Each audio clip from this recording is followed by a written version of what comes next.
dihafal dengan benar oleh banyak orang. Termasuk mushafnya itu juga jumlahnya sudah tidak terhitung. Dari segi teks Quran pasti dijaga oleh Allah, semua isinya nggak ada yang lain. Kemudian dari segi makna Quran, makna Quran kan Islam, ya baik langsung dari Quran maknanya jelas, tegas, spesifik maupun makna secara umum itu juga dijamin dijaga oleh Allah Subhanahu wa Ta'ala, sehingga tidak ada satupun ajaran Islam yang pernah hilang. 1400 tahun bagian dari sholat duha ini nggak ada yang tahu. Ketahuannya kapan? Tahun 2003 tahun ini. Jadi pasti ada saja masalah dari pemahaman Quran yang terselip di sebuah kitab tafsir yang kita tidak punya. Ada saja kebenaran dari Islam yang diucapkan oleh ulama karena dia ngomong bahasa Arab kita nggak paham. Tapi secara umum kebenaran itu tidak akan pernah ada yang hilang. Makanya selama 1400 tahun umat kita ini, jika ada sesuatu pendapat yang sudah ada sejak zaman Nabi atau muncul atau bisa dimunculkan ketika Nabi masih hidup, fatwanya, kegiatannya itu bisa ada atau berulang ada, sampai sekarang tetap ada atau bisa untuk ada. Kok fatwanya nggak pernah ada dari ulama, munculnya baru kemarin sampai itu pasti salah. Ada saja ketahuan cara salahnya. Misalnya masalah tahlilan. Ketika Khadijah meninggal, bujurnya kan nggak tahlilan, betul? Ketika Qasim, Abdullah, Ibrahim, Ruqayyah, Ummu Kulsum dan Zainab meninggal, tersisa Fatimah. Bapaknya kan nggak kemudian nggak tahlilan. Ketika bapaknya itu gantian meninggal, Abu Bakar, Umar dan lain-lain kan nggak melakukan tahlilan. Sampai Imam Abu Hanifah Nu'man bin Sa'id wafat, Imam Malik bin Anas muridnya kan nggak melakukan. Malik bin Anas meninggal, muridnya yaitu Imam Muhammad bin Idris As-Syafi'i nggak melakukan. Dan seterusnya sampai Imam Syafi'i meninggal, Ahmad bin Muhammad bin Hanbal pun tidak melakukan. Sejak kapan itu ditemukan? Sejak orang Jawa masuk Islam, ya kan? Oh, berarti itu pasti salah. Andai kata itu benar, mesti kedisian. Kalau Ibnu Katsir, ya Imam Nawawi, Imam Ghazali atau Imam Syafi'i atau sebelum pasti pernah ada. Terselip di kitab, ternyata nggak ada.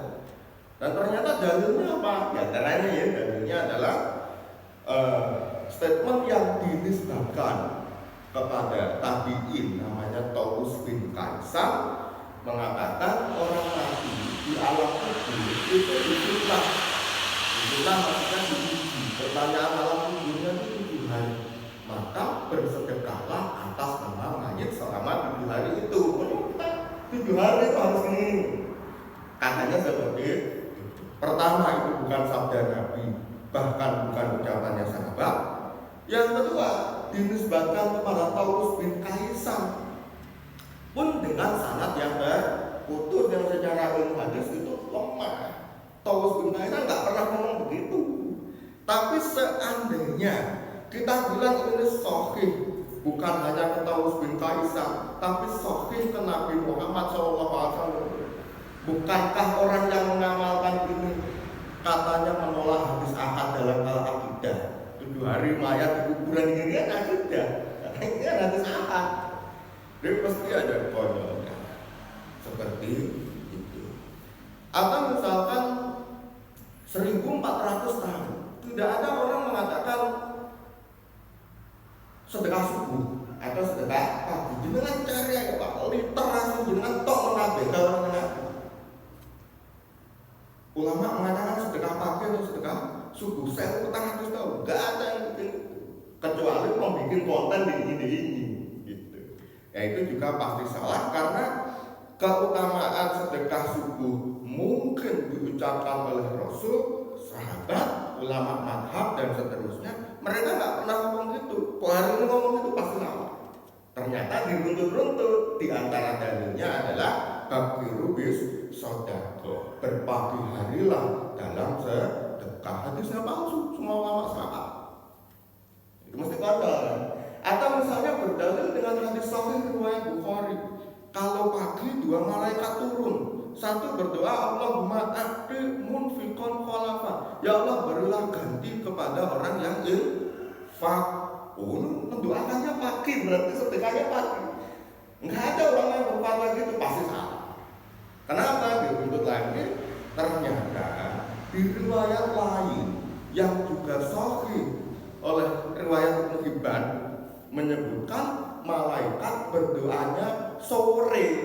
Makanya para ulama tidak ada yang melihat soal pagi sorenya ini. Tidak ada yang mengatakan sedekah pagi, sebab di riwayat lain menyebut sore.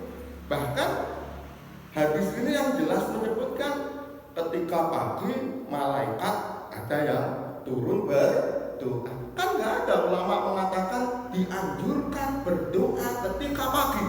Nggak ada kan? Nggak ada. Kenapa di riwayat lain sore? Jadi bukan soal waktu pagi, tapi yang penting sedekahnya.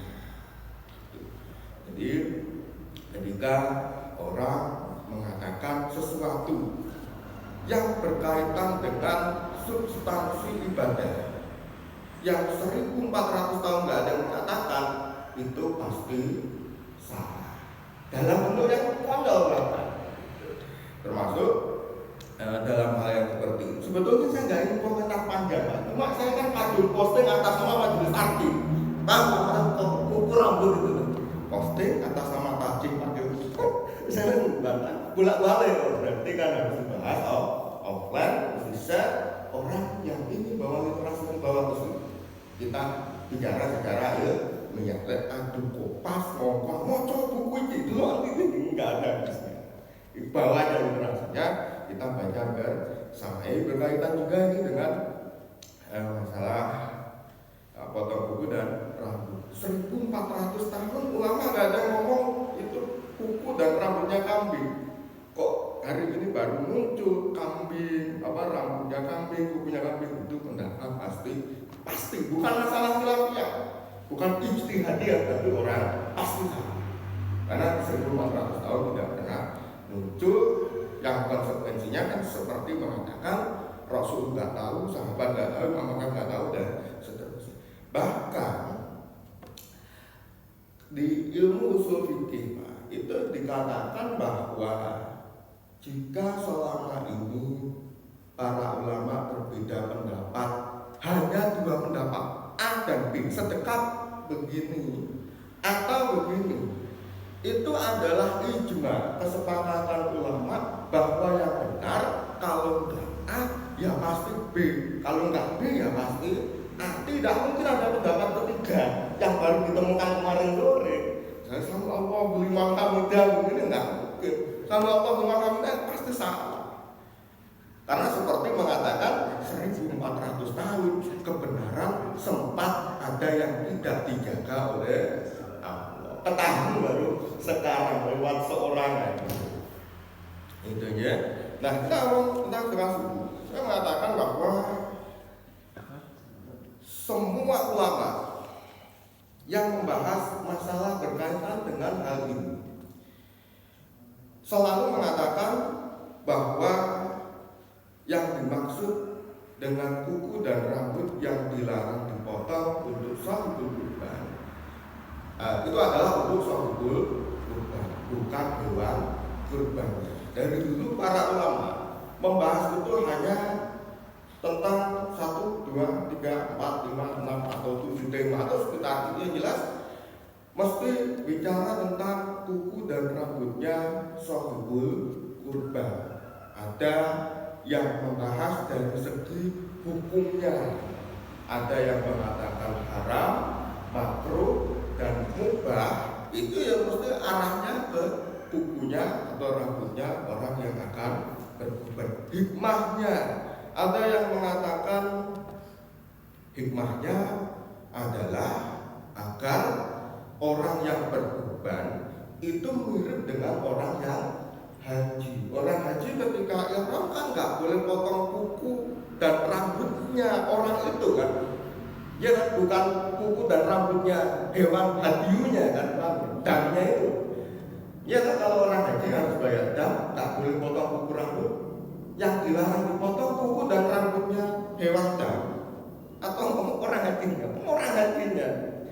Hikmah larangan potong kuku bagi orang yang mau berkorban adalah agar dia seperti orang yang haji dalam hal tersebut. Ada yang mengatakan agar badannya lebih sempurna, bebas dari neraka. Badannya sempurna, bebas dari neraka. Badannya itu kambing apa orang? Pasti orang. Kemudian ada menyebutkan misalnya Imam Nawawi dalam Al-Minhaj, syarah terbaiknya Sahih Muslim, beliau mengatakan larangan memotong rambut ini bukan hanya rambut kepala, tapi juga dilarang memotong rambut ketiak. Maksudnya ketiak manusia apa ketiaknya kambing, Pak? Maksudnya Imam Nawawi itu kepala manusia. Kemudian orang mau berkorban juga tidak boleh memotong rambut kumisnya. Itu kumisnya wedhus, kumisnya manusia maksudnya itu. Dan tidak boleh memotong rambut kemaluannya. Nya itu sapi. Semua ulama pasti mengarahkan pemahaman kepada manusia atau sebetul. Ada pembahasan termasuk di buku yang resmi diterbitkan PP Muhammadiyah, pimpinan pusat. Ini orang berkumpul dari MTT terus mengeluarkan statement juga. Ada pembahasan apakah keluarga sahibul kurban, dalam konteks saya ini anak cucu, apakah anak istri juga diperintahkan untuk jangan potong kuku dan jangan potong rambut?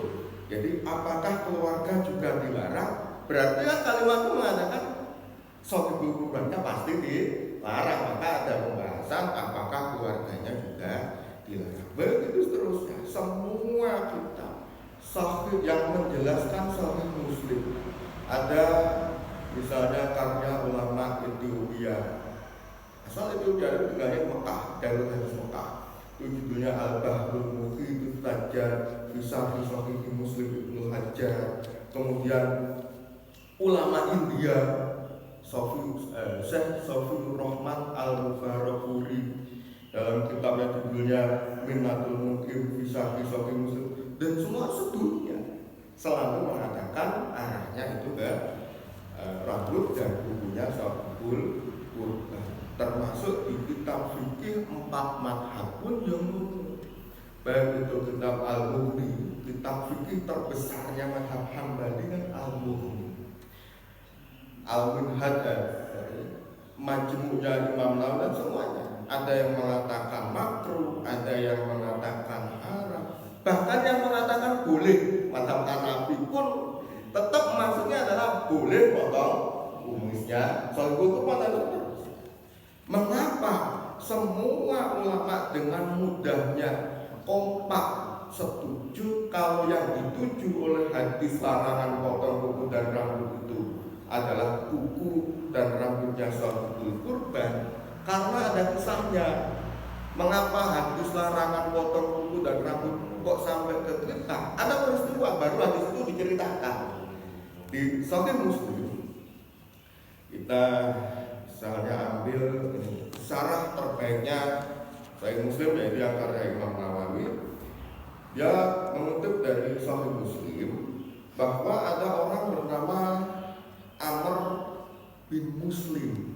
Amr bin Muslim itu menceritakan bahwa dulu menjelang Idul Adha, orang-orang banyak yang menggunakan kamar mandi umum.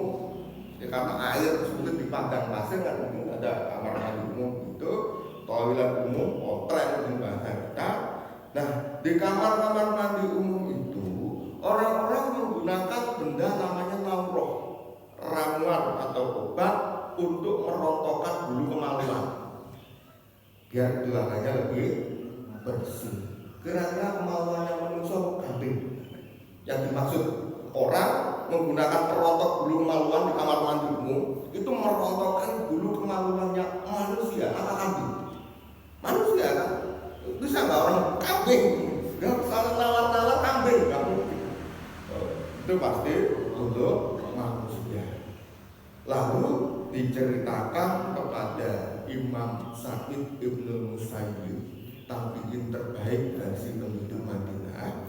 Sa'id Ibnu Musayyib kemudian mengatakan, saya mendengar dari Ummu Salamah istri Rasulullah SAW. Ummu Salamah mengatakan bahwa Rasulullah SAW bersabda, jika masuk 10 pertama Dzulhijjah dan salah seorang di antara kalian hendak untuk berkurban, maka jangan mengambil atau memotong kuku atau rambutnya sedikit pun. Jadi sebab mengapa diriwayatkan hadis ini lalu sampai kepada kita itu adalah karena ada orang menggunakan perontok bulu kemaluan ketika menjelang Idul Adha sampai dengan motor itu bulu kemaluannya kambing. Saya nggak apa-apa. Kenapa kok ngotot? Ini kambing posting kok iseng ya nggak misalnya. Jadi para ulama mudah sekali untuk sepakat dalam hal ini karena kisah periwayatannya jelas dan betul-betul ada di Sahih Muslim. Sama seperti ini, hal yang lain yang mirip, saya bilang mirip. Ketika umat Islam zaman dulu sholat menghadap Masjidil Aqsa selama periode Mekah ditambah 16 pertama periode Madinah, Allah turunkan ayat bahwa wajhaka syatral Masjidil Haram, suruh menghadap ke Masjidil Haram, kiblatnya ganti ke Ka'bah. Para sahabat kan bertanya, nah sholat kita dulu yang masih menghadap Masjidil Aqsa pahalanya gimana? Lalu Allah turunkan, innallaha la yudhi'u imanakum, sesungguhnya Allah tidak akan menghilangkan iman kalian, pahala iman. Iman di situ maksudnya apa? Zakat pasti sholat. Ayatnya diturunkan karena orang mempertanyakan pahala sholat. Menurut orang menolak secara bahasa, secara secara itu zakat atau bahkan sholat dan zakat itu ya, pasti itu maknanya adalah sholat karena ada sebabnya. Jadi para ulama selalu sepakat dengan seperti itu. Kemudian termasuk Imam Muslim sendiri yang punya kitab Sahih Muslim yang mengutip hadis itu pun memberi judul babnya, dengan yang pernah mondok debat dengan kami, bab yang dipakai di Sahih Muslim judulnya itu bab nahyu man dakhala alaihi asr Dzulhijjah. Jadi bab tentang larangan bagi orang yang kedatangan 10 pertama Dzulhijjah belum ada masalah, wa huwa muridut tathiyah, dan dia murid at-tathiyah. Murid itu orang yang ingin, tathiyah itu kan kurban, betul kan? Dia ingin terus kurban. Ya, ayat udah min sa'rihi au adfarihi syai'ah, itu jangan mengambil sedikit pun sa'rihi, rambutnya dan kukunya. Kira-kira sa'rihi itu kan ada buah, maksudnya pramuda ya, ini kan buah. Buah au adfarihi, adfar itu kuku, hi kan punya. Itu kan buah, bukan dia. Huwa kaitan dengan kuku dan rambut mengarahnya ke murid atau tathiyah. Pasti kan murid ke orangnya, dan semua teks hadisnya begitu. Mesti min sa'rihi kemudian adfarihi, mengarahnya ke laki-laki, yaitu orang yang berkurban. Kalau itu maksudnya adalah rambut dan kukunya orang yang jika maksudnya adalah rambut dan kukunya binatang kurban, maka pasti bunyinya ha, kayak ini tentang istrinya Abu Lahab, Fijidiha, gitu kan. Ini hi berarti bukan perempuan, tapi ya itulah intinya. Allah Subhanahu wa Ta'ala selalu menjaga agama ini, walaupun ada bagian dari agama Islam yang kita tidak tahu atau kita salah paham. Kebenaran itu juga betul-betul benar dan sudah ada sejak zaman Nabi. Maksudnya kasusnya sudah ada di masa Rasul, pasti itu ada terselip di sebuah kitab tafsir, terselip di sebuah kitab ulama ya. Mungkin kita nggak punya kitabnya itu nggak bisa, tapi pasti kebenaran itu tidak pernah hilang sebab Allah sudah menjaga. Oleh sebab itu, kalau setelah 1400 tahun biasanya ulama beda pendapat hanya ada dua. Ulama lain, orang sekarang memunculkan pendapat ketiga, ini pasti salah. Atau zaman dulu sampai sekarang semua ulama pendapatnya cuma satu atau ijma. Atau orang-orang nalar yang benar B lain, itu pasti salah. Atau zaman dulu kasusnya mungkin ada di zaman Nabi Muhammad, tapi tidak pernah ada fatwa tentang itu. Terus hari ini orang memunculkan, misalnya tahlilan itu juga pasti salah. Karena jika benar pasti oleh Allah pernah dimunculkan lewat kitab atau lisannya ulama. Jadi mari kita lebih berhati-hati secara umum dalam mengambil pendapat, terutama mohon maaf jika ada macannya. Tahu ada macannya? Ada macannya itu suara warga Muhammadiyah gitu.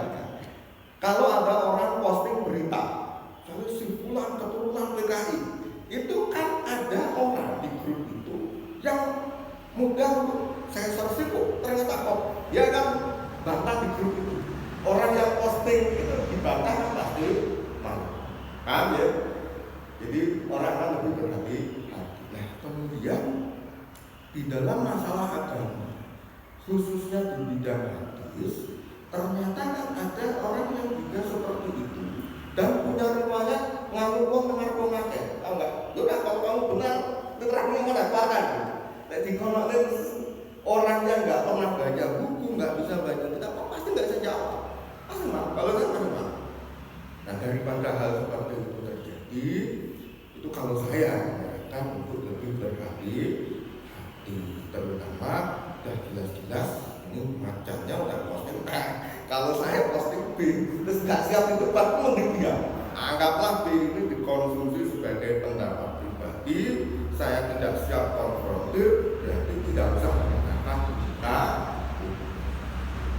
karena musuhnya itu komik loh Pak, sesuatu begitu ya itu itu sebagai awal ya seluruh ulama dengan berbagai mazhab mereka semuanya sepakat bahwa yang dimaksud dengan potong kuku dan potong rambut itu maksudnya adalah kuku dan rambutnya sahibul kurban, bukan hewan kurbannya.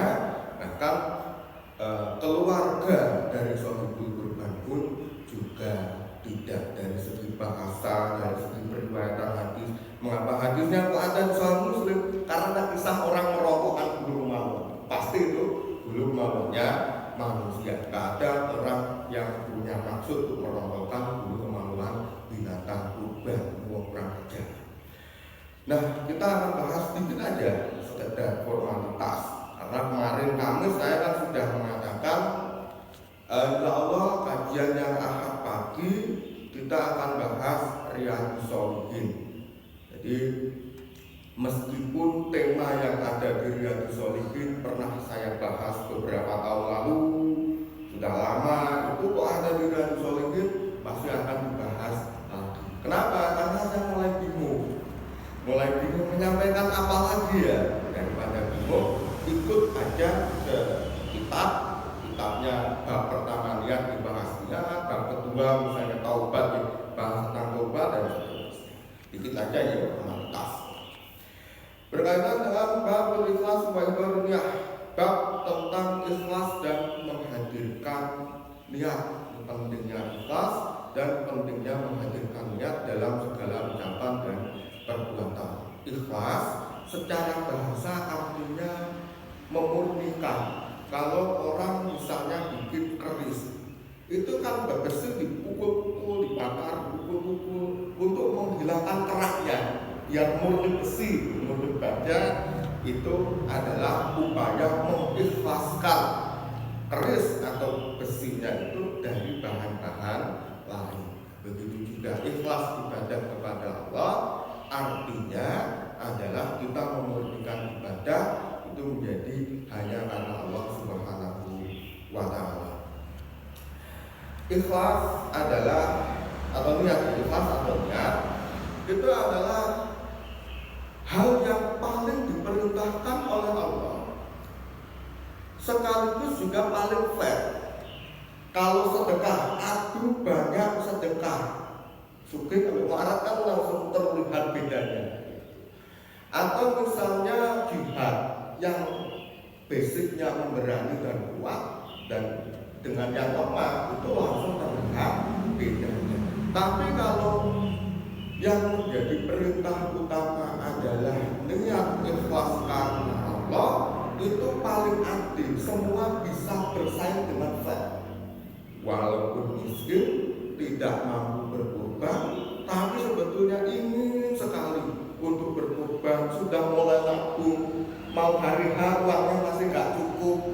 Bisa jadi yang kemudian itu pahalanya lebih besar daripada yang benar-benar berkorban. Jadi melarat, kaya, pinter, bodoh, muda, tua, dan lain-lain apapun itu, kalau persaingannya adalah di dalam hal niat atau ikhlas, itu semuanya bisa bersaing dengan fair, dengan adil.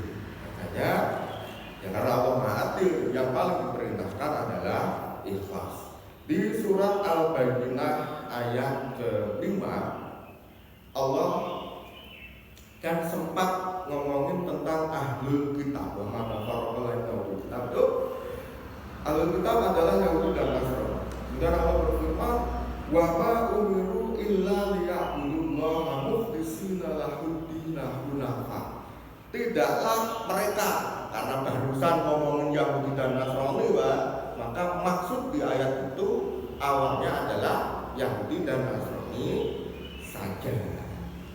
Kemudian nomor 2 baru semua orangnya, tidaklah mereka diperintahkan kecuali untuk beribadah kepada Allah dengan ikhlas, dengan menunjukkan ketundukan kepada Allah, dengan lurus menghindari agama yang lain. Intinya Allah memerintahkan semua orang itu yang utama adalah ibadah kepadanya dengan ikhlas. Kenapa nomor 1 ikhlas? Karena itu yang paling adil. Wa yuqimus sholata wa yutuz zakah. Dari semua hal tentang ibadah yang disebut secara khusus oleh Allah adalah sholat dan zakat. Jadi ikhlas nomor 1 secara umum, kemudian ada disebut secara khusus sholat dan zakat. Ini menunjukkan bahwa yang paling penting ibadah fisik itu adalah ibadah sholat dan ibadah harta. Makanya di dalam Quran, di ayat yang lain di awal surah Al-Baqarah, Allah sebut Al-Quran sebagai petunjuk bagi orang yang bertakwa. Bertakwa itu bagaimana? Syaratnya 5 yang utama, yang bisa diringkas menjadi 3. Pertama adalah urusan hati, akidah, iman kepada yang gaib, secara khusus kepada kitab dan akhirat. Terus apa? Mendirikan sholat dan menginfakkan sebagian rezeki. Jadi itulah kajian kita kesempatan kali ini. Pertama tentang ini memotong kuku dan rambut itu. Oh ya, barangkali ada yang bawa literas, boleh juga diceritakan. Tenang Pak, kan siapa tahu kan pernah difatwakan di mana yang saya tidak tahu.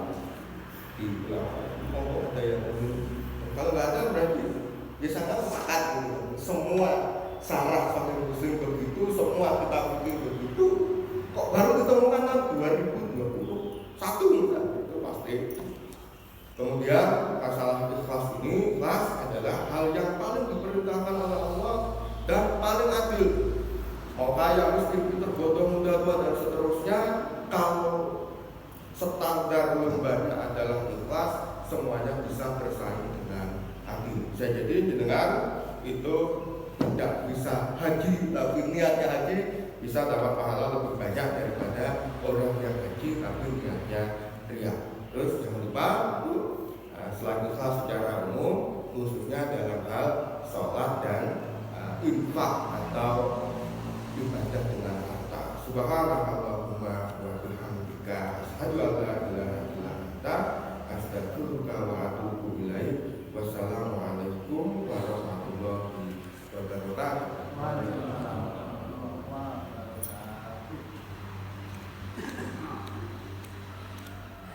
Yeah.